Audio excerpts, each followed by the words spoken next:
துதித்து பாடும்போது அவர் மகிமைப்படுவார். நமக்கும் நன்மை நடக்கும். அல்லேலூயா சொல்லுவோமா? இன்னைக்கு நம்ம பார்க்க போற தலைப்பு தேவ சித்தத்தை மீறுவதனால் வரக்கூடிய விளைவுகள். தேவ சித்தத்தை மீறுவதனால் வரக்கூடிய விளைவுகள். தேவ சித்தம் நம்மள நிறைவேறணும்.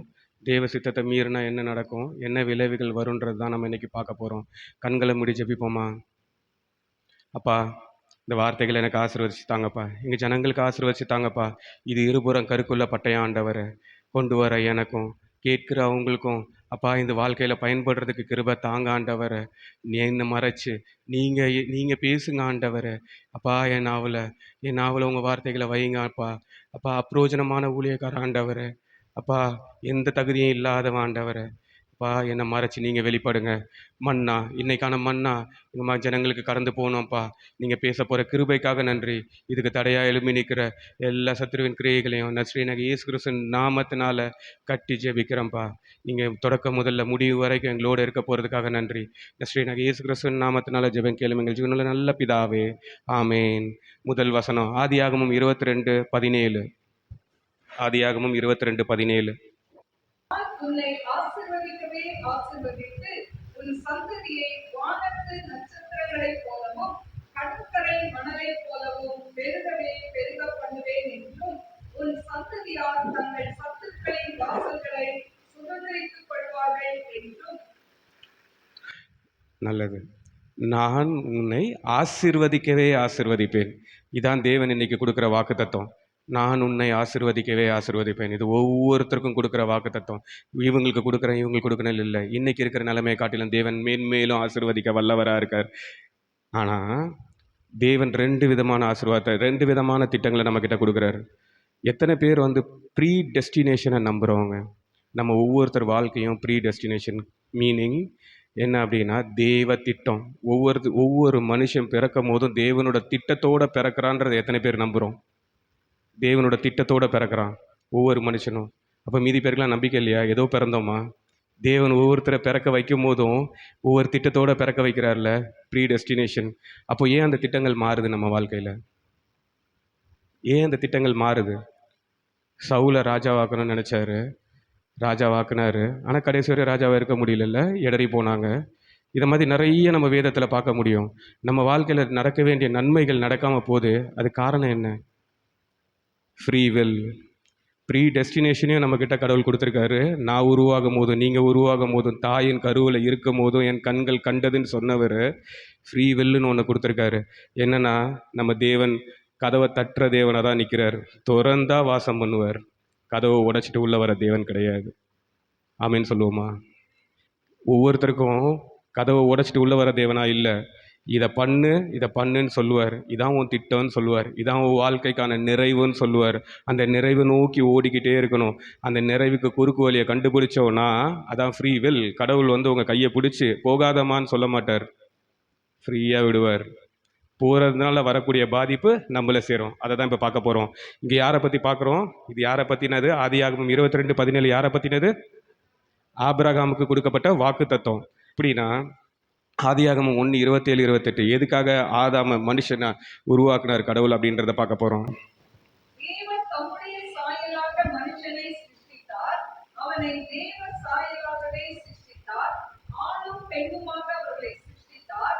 பின்பு தேவன் அவர்களை நோக்கி, நீங்கள் பலுகி பெருகி பூமியை நிரப்பி அதை கீழ்ப்படுத்தி சமுத்திரத்தின் மச்சங்களையும் ஆகாயத்து பறவைகளையும் பூமியின் மேல் நடமாடுகிற சகல ஜீவ ஜந்துக்களையும் ஆண்டு கொள்ளுங்கள் என்று சொல்லி தேவன் அவர்களை ஆசீர்வதித்தார். தேவன் சிருஷ்டிக்கும் போது ஆதாமுக்கும் ஏவாளுக்கும் நிறைய ஆசீர்வாதத்தை கொடுத்தாங்க. பலுகி பெருகுகன்னு சொன்னாங்க. பூமியில் இருக்க எல்லாத்தையும் ஆண்டு கொள்ளுங்கன்னு சொன்னாங்க. எல்லாத்தையும் காலுக்கு கீழ்ப்படுத்தினார். எல்லாத்தையும் ஆண்டு கொள்ளுங்கன்னு சொன்னார். ஆனால் இது கடவுள் இதை ஆதாமையும் ஏவாளையும் உருவாக்கும் போது அவர் கொண்ட திட்டம் என்னுடைய பிள்ளைகள், என்னுடைய சாயலாக உருவாயிருக்க பிள்ளைகள் பூமியை ஆண்டு கொள்ளணும்னு சொல்லிட்டு படைச்சாரு. இது தேவ திட்டம். ஆனால் இது தேவ திட்டம் எங்கே மீறுது? ஆதியாகமம் 2:16-17 பார்ப்போமா?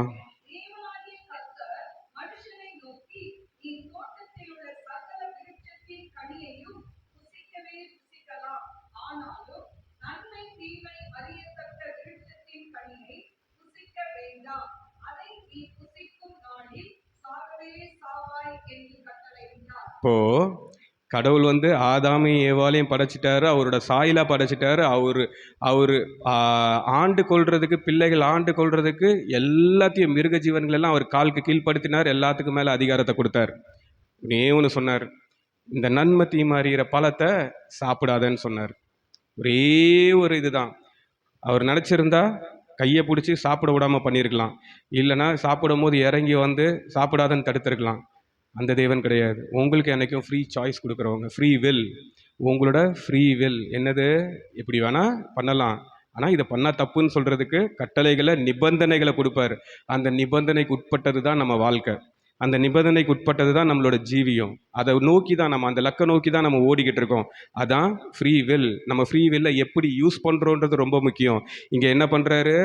எல்லாம் யூஸ் பண்ணிக்கோ, எல்லாம் உனக்கு கீழே இருக்குது, என்னை துதிச்சு பாடிக்கிட்டு ஆராதிச்சுக்கிட்டு என்னோட உலாவிட்டு இருக்கிறதுக்காக தான் மனுஷனை உருவாக்குனார். ஏதேன் தோட்டத்தில் அவரோட உலாவி கொண்டு அவரோட இது பண்ணிட்டு இருக்கிறதுக்கு, மகிழ்ச்சியாக இருக்கிறதுக்காக மட்டும்தான் மனுஷனை உருவாக்குனாரே தவிர கஷ்டப்படுறதுக்கும் நெத்தி வேர்வை நிலத்தில் சிந்தி உழைக்கிறதுக்கும் அவர் உருவாக்கலை. முதல்ல அவரோட திட்டம் அவரோட இடைப்பட்டு கொண்டு இருக்கிறதுக்கு, அவரோட துதிச்சு பாடுறதுக்கு, அவரோட பரலோக ராஜ்யத்தில் ஜீவிக்கிறதுக்கு, அவர் உருவாக்குற பரலோக ராஜ்யத்தில் ஜீவிக்கிறதுக்காக தான் ஜனங்களை உருவாக்குனார். ஆனால் இங்கே ஒரு பழத்தை வச்சுட்டார், இதை சாப்பிடக்கூடாதுன்னு சொல்லிட்டார். என்னாச்சு? ஆதியாகமம் 3:6. அப்பொழுது ஸ்திரீயானவள் அந்த விருட்சம் புசிப்புக்கு நல்லதும் பார்வைக்கு இன்பமும் புத்தியை தெளிவிக்கிறதற்கு இச்சிக்கப்படத்தக்க விருட்சமாய் இருக்கிறது என்று கண்டு அதின் கனியை பறித்து புசித்து தன் புருஷனுக்கும் கொடுத்தாள். அவனும் புசித்தான்.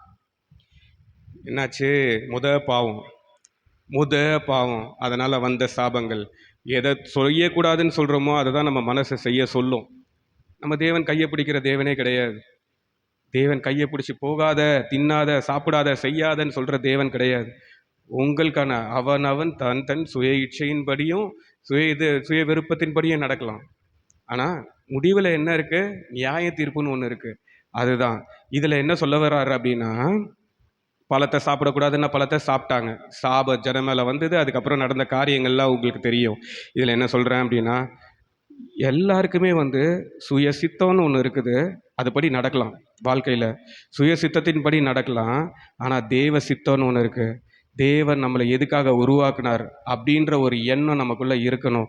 அப்படின்ற ஒரு தெளிவு நமக்குள்ளே இருக்கணும். நம்ம அடிக்கடி கேட்க வேண்டியது ஒன்று தான், ஆண்டவரே உங்கள் சித்தத்தின்படி ஓடுறேன்னா இல்லை என்னோட சித்தத்தின்படி நடக்கிறேன்னா? என்னை உருவாக்குனது தாயின் கருவில் ஒரு பாட்டு ஒன்று இருந்தது, தாயின் கருவில் உருவாகும் முன்னே உன் கண்கள் என்னை கண்டதுன்ட்டு. நிறைய விமர்சனங்களும் வந்தது. ஆனால் தாயின் கருவில் ஒருத்தர் எப்படி ஏசப்பா உருவாக போகிறார், ஏசப்பா பூமியில் வரப்போகிறார்னு சொல்லி முன் அறிவிக்கப்பட்டது உண்மைனா, ஒருத்தர் கரு உருவாகிறதுக்கு முன்னாடி இந்த பிள்ளை பூமியில் பிறப்பான், இந்த பிள்ளை மூலியமாக அதிசயம் அற்புதம் நடக்கும், இந்த பிள்ளை இந்த திட்டத்துக்காக பிறந்தான் அப்படின்னு சொல்கிறது தேவ சித்தம். அது தேவனோட முன்குறித்தல். தேவ முன்குறித்தலை மீறுறது என்ன? நம்மளோட சுயசித்தம். நம்ம சுயசித்தத்தில் சாராமல் தேவ சித்தத்தின்படி இருந்திருந்தோம் அப்படின்னா இந்த முதல் பாவம் ஆதாமேவாள் இடத்துல வந்திருக்காது, தேவனிடத்துல கீழ்ப்படியில். அதனால் என்னாச்சு? சாபம். ஆனால் தேவனோட பெரிதான கிருபை இன்றைக்கும் நம்மளை அழித்து போடாமல் தேவன் நம்மளை ஜீவனோடு வச்சு அவரோட சிலுவையில் அவர் ரத்தத்தை சிந்தி நம்ம அந்த பாவத்திலேருந்து மீட்டு கொண்டு வச்சிருக்காரு.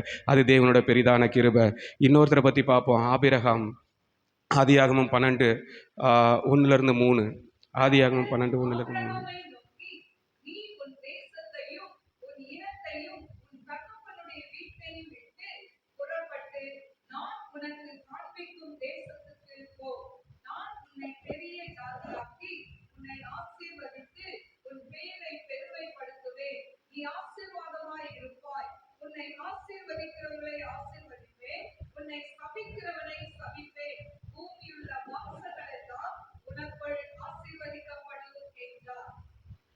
ஆபிரகாமுக்கு தேவன் கொடுத்த ஆசீர்வாதம் பெருசுங்க. ஆசீர்வதிக்கிறவங்களை ஆசீர்வதிப்பேன், சபிக்கிறவங்களை சபிப்பேன், உன்னை பெரிய ஜாதியாக்குவேன், நீ இருக்கிற இடத்துல உயர்த்தி வைப்பேன்னு சொல்லிட்டு ஆசீர்வாதத்தை, பெரிய அளவில் ஆசீர்வாதத்தை கொடுத்தார். தேவன் என்ன சொன்னார்? உன் சந்ததியை பெருக பண்ணுவேன்னு சொன்னார், உயர்த்தி வைப்பேன்னு சொன்னார். ஆனால் இங்கே ஆபிரகாம் சுய சித்தத்தில் சுய விருப்பத்தில் ஒன்று பண்ணுறாங்க. ஏன்னா குழந்தை இல்லைங்க ஆபிரகாமுக்கு. ரொம்ப வருஷமா குழந்தை இல்ல. 100 வருஷத்துக்கிட்ட குழந்தை இல்ல. ஆனா உயர்த்துவேன்னு சொன்னது அவரு. சந்ததிய பெருக பண்ணுவேன்னு சொன்னது அவரு. நீ சபிக்கிறவங்கள சபிப்பேன், நீ ஆசீர்வதிக்கிறவங்கள ஆசீர்வதிப்பேன்னு சொன்ன தேவன். எப்ப வந்தது இந்த இது? ஆதியாகமம் 12ஆம் அதிகாரத்துல வருது. ஆனா 16வது அதிகாரத்துல அவர் யோசிக்கிறாரு. 16:2ல ஆதியாகமம் 16:2 சாராய் ஆபிரகாமை நோக்கி, நான் பிள்ளை பெறாதபடிக்கு கர்த்தர் என் கர்ப்பத்தை அடைத்திருக்கிறார். என் அடிமை பெண்ணோடே சேரும். ஒருவேளை அவளால் என் வீடு கட்டப்படும் என்றார். சாராயின் வார்த்தைக்கு ஆபிரகாம் செவி கொடுத்தான். ஒரு சின்ன தப்பு பண்றாங்க. ஒரு சின்ன விஷயம். ஆகார சாராய் வந்து சொல்றாங்க, இத மாதிரி எனக்கு குழந்தை இல்ல. என் அடிமை பெண் மூலியமா ஆகார் மூலியமா ஒரு குழந்தைய பெத்துக்கோங்க. பெத்துக்கிட்டா அது நம்ம வம்சமா இருக்கலாம்ல அப்படின்னு சொல்லிட்டு ஒரு கொஸ்டின் மார்க்கை போட்டு விட்டுட்டாங்க. அங்க ஆபிரகாம் என்ன சொல்லியிருக்கணும்? எனக்கு வாக்கு கொடுத்த தேவன், என்ன திட்டத்தை கொடுத்த தேவன், உயர்த்துற வரையும் காத்திருப்பேன். உயர்த்தாம போனாலும் அவரோட சித்தப்படி நடக்கட்டும்னு சொல்லியிருக்கணும். ஆனால் அது இல்லாமல் ஆகார் சொன்ன வார்த்தைக்கு சாராய் சொன்ன வார்த்தைக்கு கீழ்ப்படிஞ்சு ஆகாரை திருமணம் பண்ணுறாங்க. ஆதியாகமம் 16, 11, 12 பார்ப்போமா? ஆதியாகமம் 16. பின்னும் கர்த்தருடைய தூதனானவர் அவளை நோக்கி, நீ கர்ப்பவதியாயிருக்கிறாய், ஒரு குமாரனை பெறுவாய். கர்த்தர் உன் அங்கலாய்ப்பை கேட்டபடியினால் அவனுக்கு இஸ்மவேல் என்று பெயரிடுவாயாக. அவன் துஷ்ட மனுஷனாயிருப்பான். அவனுடைய கை எல்லாருக்கும் விரோதமாகவும் எல்லாருடைய கையும் அவனுக்கு விரோதமாகவும் இருக்கும். தன் சகோதரர் எல்லாருக்கும் எதிராக குடியிருப்பான் என்றார். தேவன் கொடுத்த ஆசீர்வாதம், உன்னை வந்து பெரிய ஜாதியாக்குவேன், உன்னை உயர்த்துவேன், ஆசீர்வதிப்பேன், எல்லாத்தையும் சொன்னார். ஆனால் ஆகாரை தேர்ந்தெடுத்தனால இஸ்மவேல்னு ஒரு குழந்தை வந்தான். ஆதியாகமம் 17:4-5. நான் உன்னோடே பண்ணுகிற என் உடன்படிக்கை என்னவென்றால், நீ திரளான ஜாதிகளுக்கு தகப்பனாவாய். இனி உன் பேர் ஆபிராம் எனப்படாமல், நான் உன்னை திரளான ஜாதிகளுக்கு தகப்பனாக ஏற்படுத்தினபடியால் உன் பேர் ஆபிரகாம் எனப்படும். திரளான ஜனங்களுக்கு தகப்பனா மாத்தினாரு. ஆதியாகமம் 17:15 இன்னும் தேவன் ஆபிரகாமை நோக்கி, நீ உன் மனைவி சாராயை இனி சாராய் என்று அழையாதிருப்பாயாக. சாராள் என்பது அவளுக்கு பேராயிருக்கும். நான் அவளை ஆசீர்வதித்து அவளாலே உனக்கு ஒரு குமாரனையும் தருவேன். அவள் ஜாதிகளுக்கு தாயாகவும் அவளாலே ஜாதிகளின் ராஜாக்கள் உண்டாகவும் அவளை ஆசீர்வதிப்பேன் என்றார். இவ்வளோ பெரிய ஆசீர்வாதம் வச்சுருந்தார்ல கடவுள்.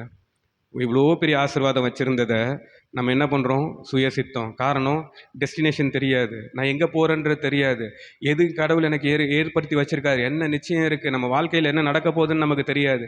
தெரியாதப்போ என்ன பண்ணுவோம்? ஒரு சுயசித்தத்தில் நம்ம போய் ஒரு இடத்துல அகப்பட்டு கொள்ளுவோம்.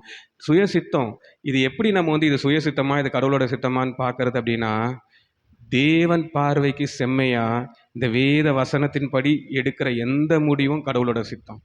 இந்த வேதத்தை சாராம ஏதாவது முடிவெடுத்தா தேவ சித்தம் இல்லை. தேவன் இந்த வசனத்தின் மூலியமா இடப்படுவார். ஒவ்வொருத்தருக்குள்ளேயும் இடப்படுவார். இந்த வேதாகமம் 66 புத்தகங்கள், இதை இதை எழுதுறதுக்கும் இதை வந்து கேனான்னு சொல்லுவாங்க. என்னென்னா இதை வந்து தொகுத்து வழங்குறதுக்கும் அவ்வளோ பெரியவங்க இதில் பயன்படுத்தியிருக்காங்க. இதை ஃபில்டர் பண்ணுறதுக்கு நிறைய திட்டங்களை போட்டு இதை ஃபில்டர் பண்ணியிருக்காங்க. இதை ஃபில்டர் பண்ணி 66 புத்தகங்களாக நிறுத்தியிருக்காங்க. இதை நிறுத்தி இதில் தள்ளப்பட்ட ஆகமங்கள் நிறையா உண்டு. இந்த திட்டத்தின்படி இல்லாத எந்த சித்தமும் சுயசித்தம், மனுஷீகத்தில் எடுக்கப்படக்கூடிய முடிவு. அதுதான் இங்கே நம்ம ஆதியாகமம் 21:1-2-3 பார்ப்போமா? கர்த்தர் தாம் சொல்லி இருந்தபடி சாராள் பேரில் கடாட்சமானார். கர்த்தர் தாம் உரைத்தபடியே சாராளுக்கு செய்தபடினார். ஆபிரகாம் முதிர் வயதாயிருக்கையில் சாராள் கர்ப்பவதியாகி தேவன் குறித்திருந்த காலத்திலே அவனுக்கு ஒரு குமாரனை பெற்றார். அப்பொழுது ஆபிரகாம் தனக்கு சாராள் பெற்ற குமாரனுக்கு ஈசாக்கு என்று பெயரிட்டான். ஸோ கடவுள் சொன்ன சுதந்திரம் வந்தாச்சு, கடவுள் கொடுத்த ஆசீர்வாதம் வந்தாச்சு. கடவுள் கொடுக்குறேன்னு சொன்ன திட்டம் நம்ம வாழ்க்கையை விட்டு எங்கேயும் போகாது. கடவுள் உங்கள் வாழ்க்கையை ஒருத்தன் பிறக்கும் போது என்ன திட்டத்தை கொடுக்கணும்னு நினைச்சாரோ அதை கொடுப்பார். நம்ம முதல்ல ஆதாமில் பார்க்கும் போதும் சரி, இப்போ ஆபிரகாமில் பார்க்கும் போதும் சரி. ஆதாமில் பார்க்கும் போது கடவுள் எதுக்காக உருவாக்குனார்? பூமியை பலுகி பெருகி நிரப்புறதுக்காக உருவாக்குனார். ஆனால் என்ன, பாவத்தை செய்யலைன்னா நிம்மதியா கடவுளோட சஞ்சரிச்சுக்கிட்டு தேவனோட உலாவி கொண்டு ஏதேன் தோட்டத்துல பலுகி பெருகி பூமியை நிரப்பியிருப்பாங்க. பாவம் செஞ்சனால அதே விஷயத்தை தான் பண்றாங்க. என்ன பாடுகள், நாள்தோறும் பாடுகள், நாள்தோறும் நாள்தோறும் வந்து உலகத்துல இருக்க பிரச்சனைகளோட நம்ம உலாவி கொண்டிருக்கிறோம். தேவ திட்டம் நிறைவேறி கொண்டே தான் இருக்குது. என்ன, நம்ம சுய சித்தத்தினால வரக்கூடிய பிரச்சனைகள்னால சித்தத்தோட சேர்த்து நம்ம கூட சில பிரச்சனைகளையும் கூடயே இழுத்துட்டு போறோம். அது நம்ம தேடிக்கிற பிரச்சனை. அதான் இங்கேயும் பார்க்குறோம். இங்கே இஸ்மவேல்னு ஒருத்தர் வராங்க. சரி, ஈசாக்கு எப்போ பிறந்தாங்க அப்படின்னு பார்த்தீங்கன்னா 1829 பிசி. 1829 பிசியில் ஈசாக்கு பிறந்தாங்க. இது ஈசாக்கு யாருங்க? Become a father of nations. நிறைய நிறைய தேசங்களுக்கு தகப்பன் அவர் தான் ஈசாக்கு. வாக்குத்தத்தம் பண்ணப்பட்ட பிள்ளை பிறந்தார். சரியா? எத்தனை பேருக்கு புரிஞ்சிருக்கு இது வரையும்? அல்லேலூயா சொல்லுவோமா? நல்லா தூங்க வச்சேன்னு சொன்னவங்களாம் ஒரு அல்லேலூயா சொல்லுவோமா? நன்றி. அதுக்கும் ஒரு அல்லேலூயா வந்தது. இப்போ ப்ரீ டெஸ்டினேஷன் சொன்னேன். ப்ரீ டெஸ்டினேஷன்னா என்ன? ப்ரீ டெஸ்டினேஷன்னா என்ன? முன்குறிக்கப்பட்டது. ஒவ்வொருத்தர் வாழ்க்கையும் முன்குறிக்கப்பட்டு இருக்கு. முன்குறிக்கப்படாமல் நீங்களும் நானும் இந்த பூமியில் இல்லை. நாசியில் சுவாசம் இருக்கிற வரையும் நம்ம முன்குறிக்கப்பட்டிருக்கோன்றத தேவனுக்கு அனுதினமும் நன்றி சொல்லிக்கிட்டே இருக்கணும். நம்ம இந்த பூமியில் முன்குறிக்கப்படாமல் நம்மளோட இது முடிஞ்சு போச்சு, நம்மளோட வேலை முடிஞ்சு போச்சு, பூமிக்கான வேலை முடிஞ்சு போச்சுன்னா அந்த நாசியில் சுவாசம் நின்று போயிடும். அப்போது இன்னைக்கு வரையும் நாசியில் நம்மளுக்கு சுவாசத்தை வச்சிருக்காரு அப்படின்னா முன்குறிக்கப்பட்டது இன்னும் இருக்குது, நிறைவேற வேண்டியது இன்னும் இருக்குது. உங்களை பெரிய ஜாதியாகவும் உங்களை ஆசீர்வதிப்பேன்னு சொன்னால் அந்த ஆசீர்வாதம் இன்னும் சிரசில் தங்குறதுக்கு இன்னும் நிறைய நாட்கள் இருக்குது.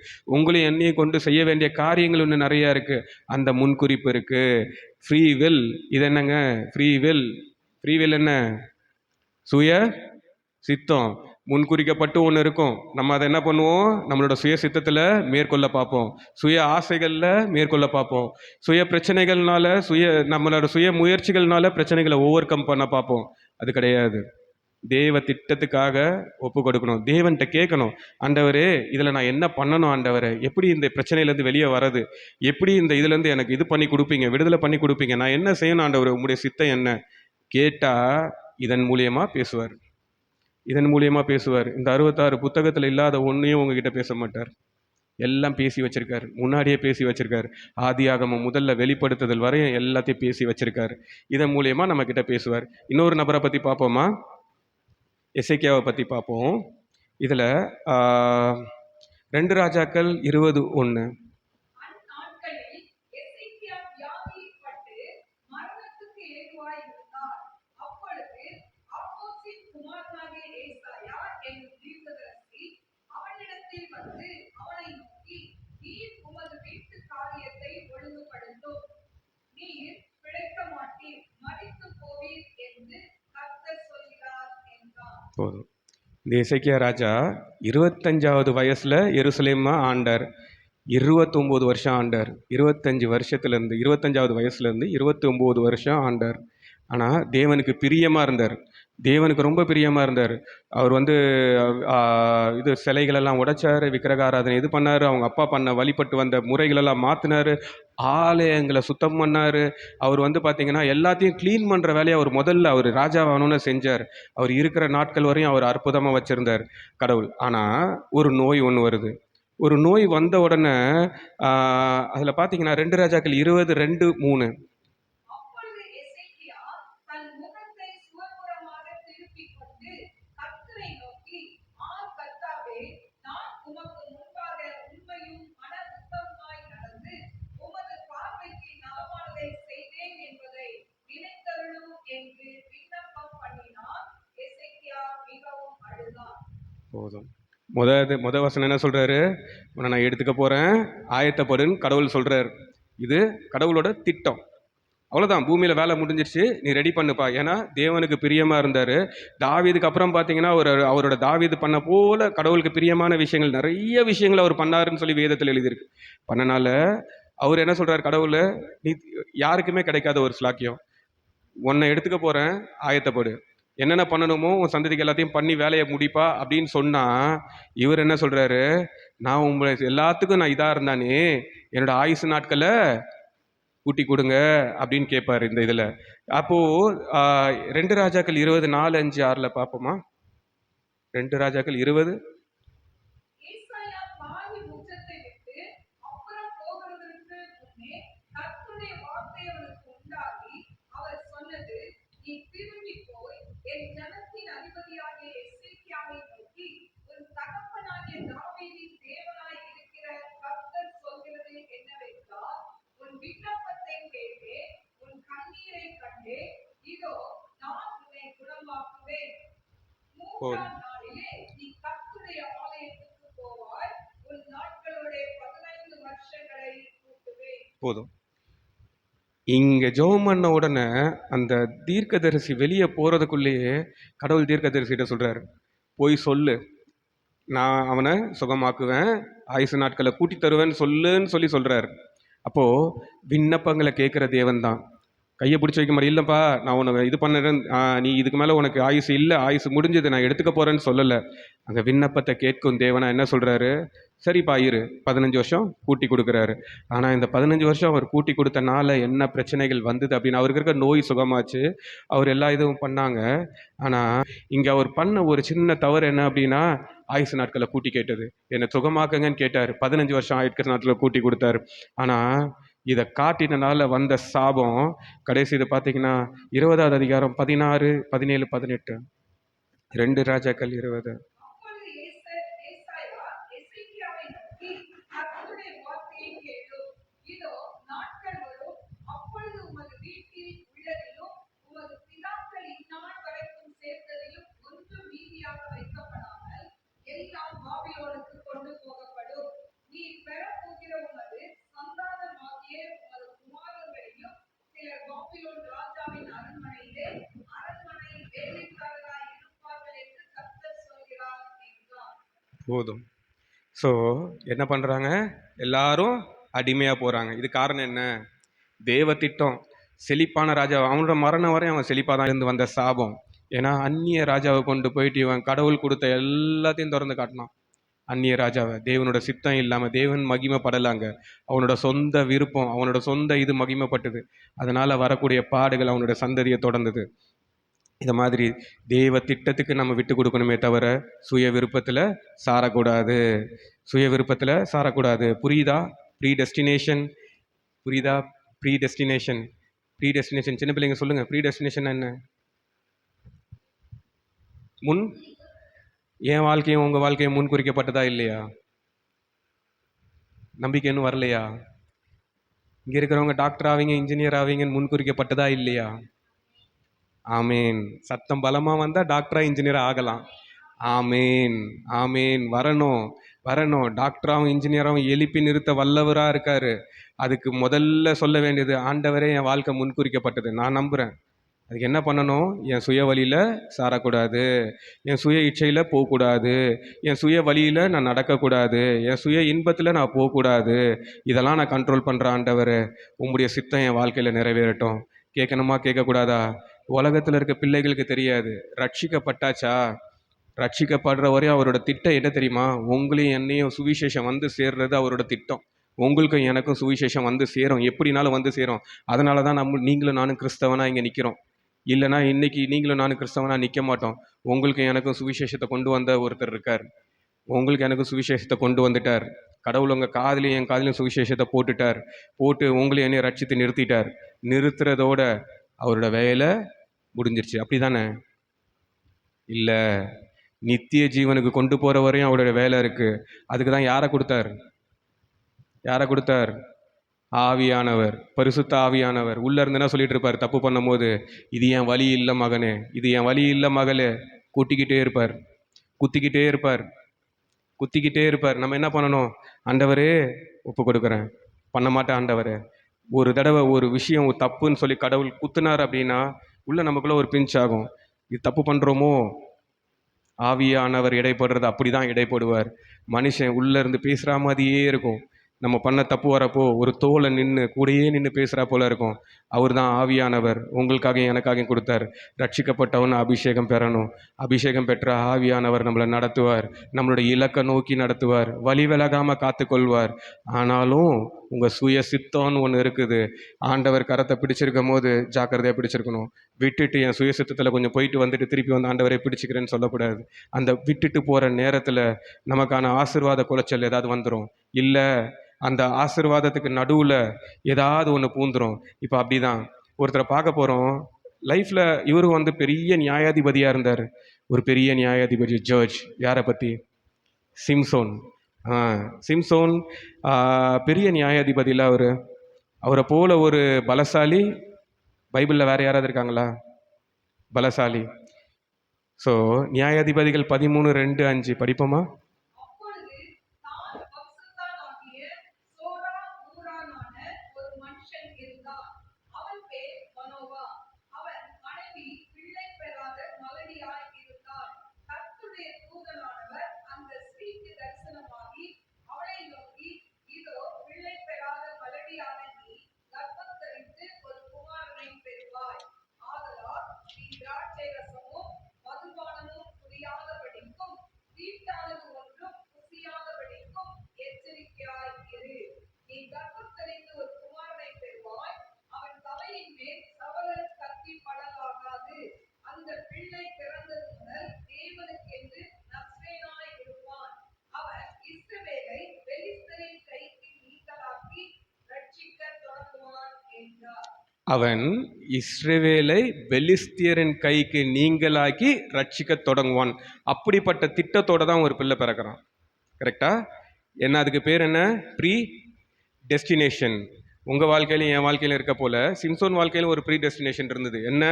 ஒரு தேவ திட்டம் இருந்தது. என்ன? இஸ்ரவேல் ஜனங்களை மீட்டெடுக்கக்கூடிய ஒரு வல்லமையான கருவியாக அவனை உருவாக்கி நிறுத்துவேன்னு சொல்லி வாக்கு கொடுத்து உருவான பிள்ளை தான் சிம்சோன். என்ன பண்ணக்கூடாதுன்னு சொன்னாங்க? 3 விஷயம் அவனுக்கு வந்து இது பண்ணுறாங்க. ஒன்று, திராட்சை ரசம் குடிக்கக்கூடாது. திராட்சை ரசம் மட்டும் இல்லை, திராட்சையில் பண்ண எந்த விஷயமும் அவன் பண்ணக்கூடாதுன்னு இருக்குது பைபிளில். எந்த விஷயமும், வினிகர் ஆகட்டும் எதாகட்டும், எதுவுமே திராட்சையில் பண்ண எந்த பொருளுமே அவன் எடுக்கக்கூடாது. 2வது விஷயம், அவன் தலைமுடியில் சவரன் கத்தி படக்கூடாது. 3வது விஷயம், அவன் வந்து செத்தவங்களுக்கான சடங்குல பங்கெடுக்கக்கூடாது. செத்தவங்க வீட்டுக்கு போகக்கூடாது. செத்தவங்க இதில் வந்து அவன் துக்கத்தில் பங்கெடுக்கக்கூடாது. அவன் விலகி நிற்கணும். அதான் நஸ்ரேய விரதம். அவன் நஸ்ரேய விரதம் பெற்றவன். கடவுள் இதெல்லாம் சொல்லி தான் அவனுக்கு பலத்தையும் கொடுத்தார். ஆனால் அவன் என்ன பண்ணான்? பிறந்த உடனே அவனை சொல்லி சொல்லி தான் வளர்த்துருப்பாங்க. சின்ன வயசுலேருந்து, அப்பா நீ நஸ்ரேய விரதம் பெற்றவன், நீ வந்து திராட்சை ரசம் பருகக்கூடாது, நீ வந்து இதுக்கு விலகி இருக்கணும், எல்லாம் சொல்லியிருப்பாங்க. ஆனால் அவன் என்ன பண்ணுறான்? நம்ம தேவன் வந்து ஃப்ரீவில்னு ஒன்று கொடுத்துருக்காருல்ல. அவர் வந்து போன உடனே அப்படிலாம் போகக்கூடாதுன்னு சொல்லி ஒரு அடி வச்சுருந்தா அடுத்த ஸ்டெப் வச்சுருக்க மாட்டார். நம்ம தேவன் அடிக்கிற தேவன் கிடையாது. நம்ம தேவன் போ, ஆனால் போகிறது தப்புன்னு கண்டித்து உணர்த்தி கொண்டே இருப்பார். ஏதாவது ஒரு இடத்துல குத்திக்கிட்டே இருக்கும் அந்த முள். அந்த முள்ளை நம்ம எடுத்து போட்டுட்டு ரத்தம் வர வர வர போயிட்டே இருந்தோம்னா அதுக்கப்புறம் நம்ம திரும்பி வர்றதுக்கு there is no U turn. ஒரு குறிப்பிட்ட வரையும் தான் வாழ்க்கையில் யூ டர்ன் கடவுள் கொடுத்துட்டே இருப்பார். First chance, second chance, third chance. வாழ்க்கையில் நம்ம சான்ஸை மிஸ் பண்ணிக்கிட்டே இருந்தோம்னா டெட் எண்ட் வந்து நிற்கும். திரும்ப முடியாது. ஆனால் அதுலேயும் தேவ சித்தம் நிறைவேறும். ஏன்னா திட்டத்தை உருவாக்குறது அவர் தான். எப்படினாலும் உங்கள் மூலியமாக அந்த சித்தத்தை நிறைவேற்றிடுவார். அதுதான் இங்கே பார்க்க போகிறோம். என்ன பண்ணார்? சிம்சோன் வந்து ஃப்ரீவில் என்ன போனாங்க அப்படின்னு பார்த்தீங்கன்னா, அவரோட சொந்த விருப்பத்தில். நியாயாதிபதிகள் 14:8-9 படிப்போமா? சில நாளைக்கு பின்பு அவன் அவளை விவாகம் பண்ண திரும்பி வந்து சிங்கத்தின் உடலை பார்க்கிறதற்கு வழி விலகி போனான். இதோ சிங்கத்தின் உடலுக்குள்ளே தேனீ கூட்டமும் தேனும் இருந்தது. அவன் அதை தன் கைகளில் எடுத்து சாப்பிட்டுக் கொண்டே நடந்து தன் தாய் தகப்பனிடத்தில் வந்து அவர்களுக்கும் கொடுத்தான். அவர்களும் சாப்பிட்டார்கள். ஆனாலும் தான் அந்த தேனை சிங்கத்தின் உடலிலே எடுத்ததை அவர்களுக்கு அறிவிக்கவில்லை. போதும்.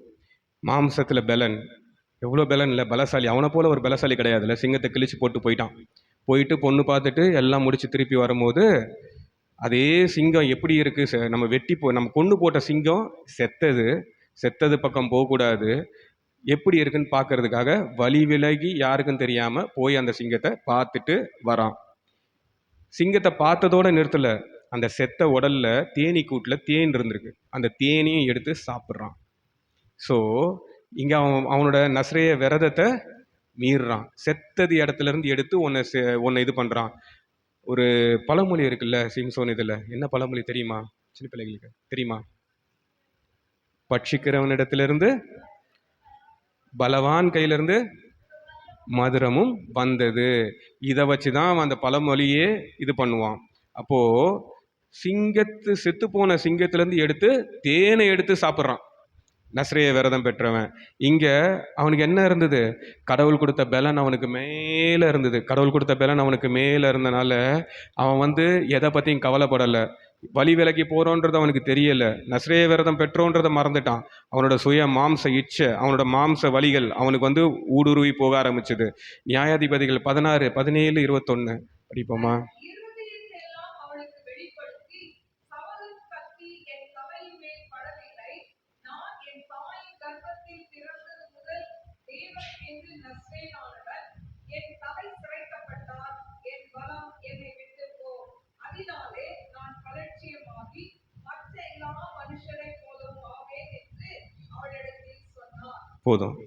இப்போ இங்க பார்க்குறோம், அவர் ஒரு வேசியின் மடியில் படுத்துக்கிட்டு 2-3 தடவை நிறைய கேட்டு கேட்டு கேட்டு எல்லா பிரச்சனையிலேருந்து தப்பிச்சார். எல்லா பிரச்சனைகளிலிருந்தும் கட்டி போடு, என்னை இந்த பச்சை கயிறில் கட்டு, புது கயிறில் கட்டு, தலைமுடிய ஜடையில் பின்னி வை, எல்லாத்துலேருந்து தப்பிச்சவர் கடைசியாக திருப்பி திருப்பி கேட்ட உடனே தன் இதயத்தை உடைச்சி உண்மையை சொல்கிறாராம். யார்கிட்ட? வேசிக்கிட்ட போய் உண்மையை சொல்கிறாராம், இதயத்தை உடைச்சு. அதாவது இதனால தான் என் பலன் இருக்குது, என் முடியெல்லாம் மொட்டை அடிச்சிட்டா என் பலனெல்லாம் போயிடும்னு சொன்னாராம். நஸ்ரேய விரதம் பெற்றவர், சவரன் கத்தி தலையில் படக்கூடாதுன்னு சொன்னவர், செத்த மாம்சத்தை பிரேதத்திலேருந்து எதுவும் இது பண்ணக்கூடாது, அங்கே போய் சடங்குல கூட பங்கு பெறக்கூடாதுன்னு சொன்னவரை எல்லாத்தையும் கேட்டுட்டு எதெல்லாம் பண்ணக்கூடாதுன்னு சொல்லி 3 ரூல்ஸ் கடவுள் கொடுத்துருந்தாரோ அதை 3ஐயும் சிம்சோன் மீறினதுனால வந்த விளைவு கண்கள் பிடுங்கப்பட்டு மாவாட்ட விட்டுருந்தாங்களாம். கண்கள் பிடுங்கப்பட்டு மாவாட்ட விட்டுருந்தாங்க. தேவசித்தம் என்னது?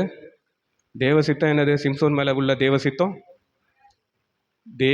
என்னன்னா இஸ்ரேல் ஜனங்களை மீட்கிறதும் பெலிஸ்தியர் கையிலேருந்து ரட்சிக்கிறதுக்கும் தேவசித்தமாக இருந்தது. என்ன பண்ணிட்டு இருக்காரு? மாவாட்டிட்டு இருக்காரு. இப்போ எங்க இந்த தேவசித்தம் வெளிப்படும்? முடிஞ்சிச்சுல்ல, தேவசித்தம் முடிஞ்சிச்சுல்ல. அதானே, தேவ சித்தமும் தேவ திட்டமும் முடியாது, டெட் அண்ட். வாழ்க்கையில் சில நேரம் யூட்டர்ன் கிடைக்கும் நமக்கு. ஃபஸ்ட்டு சான்ஸ் யூட்டர்ன் எடுக்கிறதுக்கு வாய்ப்பு கொடுப்பார் கடவுள், எடுத்துடணும். 2வது சான்ஸ் கொடுப்பாரு, எடுக்கணும். சிலருக்கு சான்ஸ் கிடைக்காது, டெட் அண்ட். அதுக்கப்புறம் யாராலையும் காப்பாற்ற முடியாது. ஆனால் தேவ திட்டம் வெளிப்படும். என்ன பண்ணாங்க? அவன் கடைசியில் எத்தனை பேரை கொன்னாம? அந்த வசனம் படிங்கம்மா, வாசிங்களா?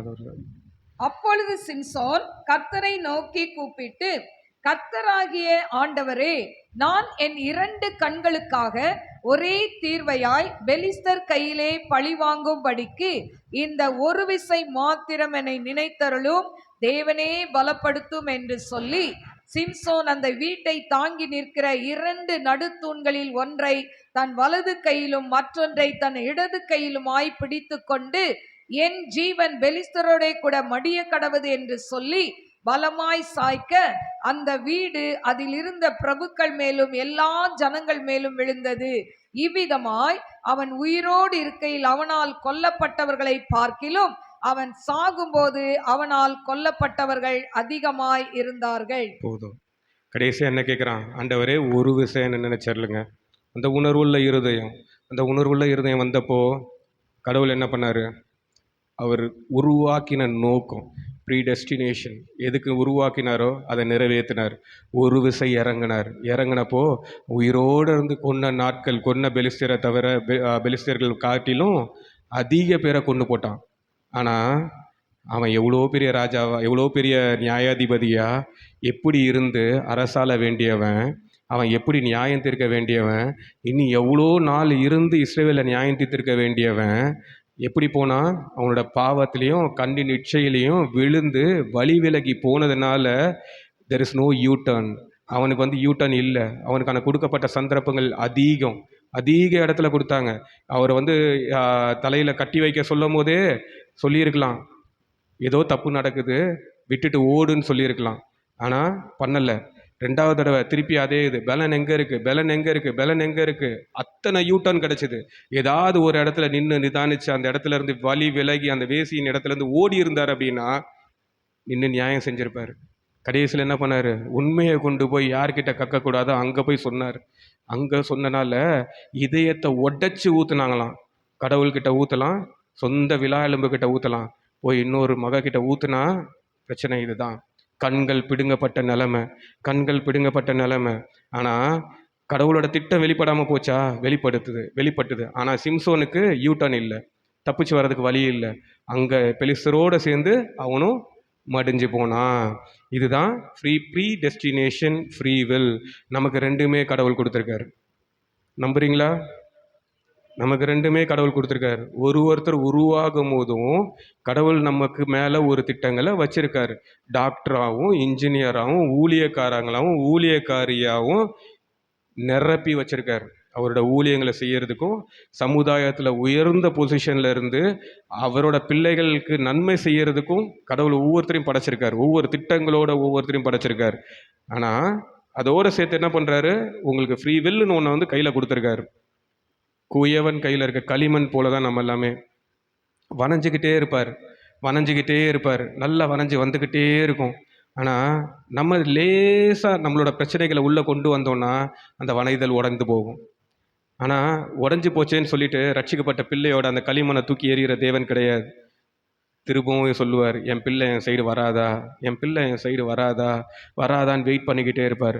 இந்த பிள்ளை கடவுளோட காதத்தில், கடவுளோட கரத்தில் வந்த உடனே திருப்பி வணைய ஆரம்பிப்பார்.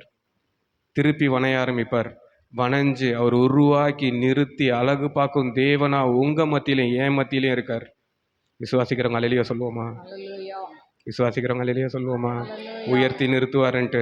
புரிஞ்சுதா? Predestination, free will. இன்னொரு மகனை பற்றி பார்ப்போம், வாசிக்க வேண்டாம். யோசேப்பு வந்து பார்த்தீங்கன்னா சின்ன வயசுலேருந்து நிறைய பிரச்சனை. ஆனால் யோசேப்பு சொப்பனக்காரங்களா இது பண்ணார். கடவுளோட தரிசனம் உயர்த்தி வைப்பேன்னு சொன்னார். கடவுள் தரிசனம் என்னங்க? யோசேப்பை உயர்த்துவேன், எல்லாத்த காட்டிலும் உயர்த்தி நிறுத்துவேன்னு சொல்லி தரிசனம் கொடுத்துருந்தார் யோசேப்புக்கு. ஆனால் சகோதரர்களால் தூக்கி பள்ளத்தில் போடப்பட்டாங்க. தரிசனம் ப்ரீடெஸ்டினேஷன் இருந்தது, கடவுளோட தரிசனம் இருந்தது உயர்த்தி வைப்பாங்கன்ட்டு. ஆனால் அவரோட நடந்த விதங்கள்லாம் என்ன? நேர் எதிர். அடிமையாக விற்கப்பட்டான், அடிமை இடத்துக்கு போனான். இதுக்கு மேலே உயர்வே இல்லை. என் சகோதரனை திருப்பி பார்க்க முடியுமான்னு தெரியாத இடத்துல இருந்த யோசேப்புக்கு நல்ல சந்தர்ப்பம் கிடைச்சிது. பூர்த்திபார் மனைவி கிட்ட வந்து தப்பாக நடந்திருந்தா ஒருவேளை அவனுக்கு வேண்டிய செல்வங்கள் கிடைச்சிருக்கலாம், விடுதலை பண்ணி அனுப்பியும் விட்டுருக்கலாம். ஆனால் பாவத்துக்கு விலகி ஓடினான். திருப்பி போய் சிறை தண்டனை, திருப்பி தேவையில்லாத பழி, தேவையில்லாத இது. ஆனால் அவனுக்கு தெரியும் தேவன் வச்ச திட்டம், தேவன் கொடுத்த தரிசனம் உண்மை. உங்களுக்கும் எனக்கும் தேவன் ஒரு தரிசனம் கொடுத்துருப்பார். ஏதாவது ஒரு பாயிண்ட்ல சொல்லியிருப்பார், நீ வந்து இப்படி இருப்ப மகனேன்னு சொல்லியிருப்பார். வேதத்தின் மூலியமா பேசியிருக்கலாம், ஊழியக்காரங்கள் மூலியமா பேசியிருக்கலாம், தீர்க்கதரிசிகள் மூலியமா பேசியிருக்கலாம். ஏதோ ஒன்று பேசும்போது அந்த திட்டம் நம்மள தெரிஞ்சுது அப்படின்னா அந்த திட்டத்தை விட்டு வழி விலகவே கூடாது. இங்கே யோசேப்பு அப்படிதான் பாவத்துக்கு விலகி ஓடிக்கிட்டே இருந்தான். அதனால அவன் அனுபவிச்ச துக்கங்கள் ஏராளம். ஆனால் ஒரு நாள் வந்தது ராஜாக்கு ஈக்குவலாக உயர்த்தி நிறுத்தினார். ஒருத்தனும் அவனுக்கு எதிராக நாவாசைக்கல. யோசேப்புக்கு எதிராக அப்படி ஒரு உயர்வை கடவுள் கட்டளையிட்டார். உங்களுக்கு எனக்கும் அப்படிப்பட்ட உயர்வை தான் வச்சிருக்காரு. குறுகின கால பாடுகள், குறுகின கால போராட்டங்கள், குறுகின கால இடரல்கள் கண்டு பயப்படாதீங்க. எழுப்பி கட்டுவேன்னு சொன்னவர் கட்டுவார். இந்த வேதாகம் எந்த அளவு உண்மையோ அவரோட வார்த்தை அந்த அளவு உண்மை. எழுப்பி கட்டுவேன்னு சொன்னவர் கட்டுவார். உங்களுக்கு எனக்கும் ஒரு தரிசனம் வச்சிருக்காரு. இல்லைன்னா இந்த நாசியில் உள்ள சுவாசம் நின்று போச்சு. நம்மளோட பூமிக்கான நம்மளோட இது முடிஞ்சிச்சு, கடமைகள் முடிஞ்சிச்சு அப்படின்னா நம்ம இருந்து என்ன பண்ண போகிறோம்? கடவுள் எடுத்துப்பார். ஆனால் இன்னைக்கும் உங்களுக்கான தரிசனம் இன்னும் வைக்கப்பட்டிருக்கு. அதனால தான் கிருபையாக நம்மளோட ஆயுசு நாட்களை கூட்டி கொடுத்துருக்காரு. சிறு பிள்ளைகளுக்கு தரிசனங்களை வச்சிருக்காரு. தரிசனங்களை பிடிச்சிக்கிறது எப்படி? கடவுளோட சித்தத்தின்படி நடக்கணும், தேவ திட்டத்துக்கு விட்டு கொடுக்கணும். நம்ம சுயம் சாகணும். கரெக்டா? நம்ம சுயம் சாகணும். கண்களை முடி ஜெபிப்போமா? அப்பா, நன்றி ஆண்டவரே, வார்த்தையை கொடுத்தீங்க. அப்பா எங்களோட பேசுனீங்கன்னு நாங்கள் நம்புகிறோம்ப்பா. என்னை மறைச்சு நீங்கள் வெளிப்பட்டதுக்காக நன்றி ஆண்டவரே. அப்பா இதை இதை வாழ்க்கையில் பிடிச்சிட்டு நாங்கள் உங்களை பற்றி பிடித்து வாழ்கிறதுக்கு கிருபையை தாங்க ஆண்டவரே. எங்கள் மனசை நாங்கள் இது பண்ணி வைக்கக்கூடாது ஆண்டவரே, கல்லாக்கி வைக்கக்கூடாது ஆண்டவரே. எச்சரிப்பின் சத்தம் வரும்போது செவி கொடுக்கறதுக்கு உதவி தாங்கப்பா. அப்பா நீங்கள் எங்களை கையை பிடித்து இழுத்து கொண்டு போகிற தேவன் இல்லை ஆண்டவரே, எங்களை மிரட்டுகிற தேவன் இல்லைப்பா. எங்களோட சுய சித்தம், எங்களோட சுய விருப்பத்துக்கு அப்பா எங்களை விட்டுட்டு இருக்கவருப்பா நீர். ஆனால் உங்களுடைய திட்டம் வெளிப்படுறதுக்கு, எங்களை சீர்படுத்துறதுக்கு ஆவியானவர் எங்களுக்கு கொடுத்துருக்கீங்கப்பா. கண்டித்து உணர்த்தும் தேவனா எங்களோட இருப்பதற்காக நன்றி ஆண்டவரே. அப்பா எங்கள் வாழ்க்கையின் திட்டங்களை எங்களுக்கு வெளிப்படுத்துங்க. அப்படியே நீங்கள் செய்ய போகிறதுக்காக உமக்கு நன்றி ஆண்டவரே. வந்த ஒருத்தரும் விருதாவாக போகக்கூடாதப்பா. உங்கள் உங்கள் வார்த்தையினால் தேற்றி அனுப்புனதுக்காக நன்றி. வாழ்க்கையில் கிரியை செய்ய கிருபையை தாங்கப்பா. அப்பா நீங்கள் கொடுக்குற அபிஷேகம், நீங்கள் கொடுக்குற ஆசீர்வாதம் எங்கள் சிரசில் தங்க போகிறதுக்காக நன்றி. நஸ்ரீனாக இயேசு கிறிஸ்துவின் நாமத்தினால ஜெபம் கேளும் எங்கள் ஜீவனில் நல்ல பிதாவே. ஆமேன்.